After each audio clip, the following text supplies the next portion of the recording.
But nonetheless, it expanded that opportunity. It also said that if you're an individual and you purchase health care coverage, we give you the same tax benefit we give businesses for purchasing health care for their employees. Why not? You've been just as responsible. We thank the business, we thank you for doing something responsible. And then we deal with tort reform by putting a cap on non-economic damages. We've done that here in Michigan. It has not taken away the opportunity to sue for genuine malpractice. It's still available.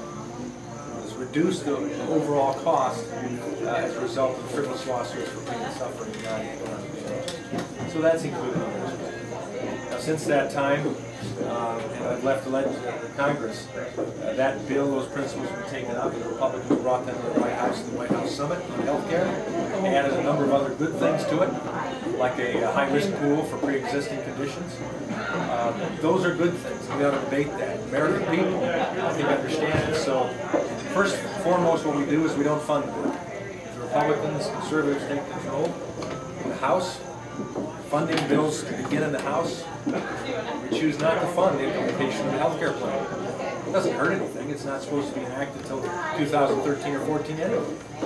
So in the meantime, we don't fund the implementation of it. We offer the alternatives. The President won't sign them, but we get them in committee.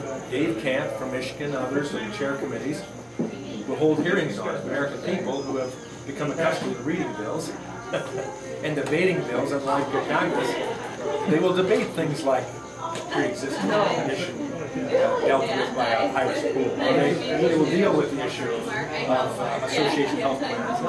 They'll talk about it. Rush Limbaugh, Sean Hannity, Alan Coles, and the others will debate these issues. The American public, smart as we are, will come to conclusion. And so by the time we take this president out and put a new one in, it will sign a patient-centered, comprehensive bill for true reform in this country that deals with the cost structure and the system of bureaucracy that hinders us having the best health care available, that is available to us, but is hampered by all of the stuff around it and the cost.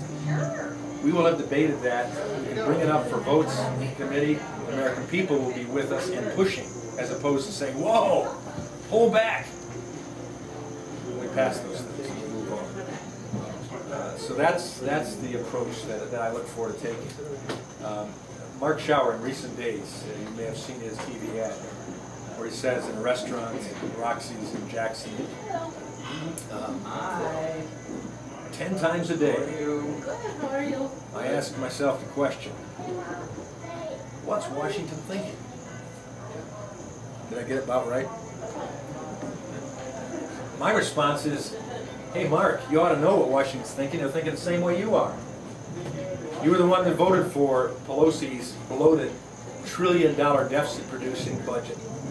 You were the one that voted for the cap-and-trade energy tax increase that John Dingell said, it's not a little tax, it's a great big tax. A tax that not only makes it more difficult for businesses to generate business and stay in competitive business here in Michigan, but also individual ratepayers, heating and lighting their homes. You'll see, according to the CBO, upwards of 50% increase in the cost of energy because of cap and trade. Al Gore ingratiated. He'll be richer as a result of it, picking carbon out of the air for the rest of us. Mark Schauer, you ought to know what they're thinking because you voted for the stimulus bill that stimulated nothing except government jobs. Remember, Mark Schauer promised us during that time of that vote, I'm going to bring 109,000 jobs to Michigan. I'm going to bring upwards of 8,000 separate jobs to the 7th District. Where are they? In fact, Michigan has seen a net loss of 70,000 jobs. Loss, not an increase of 109,000. And this district has seen almost 10,000 lost jobs.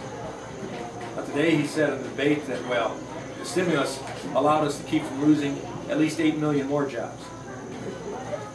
Pick that out of the air with carbon? Where do you get that idea?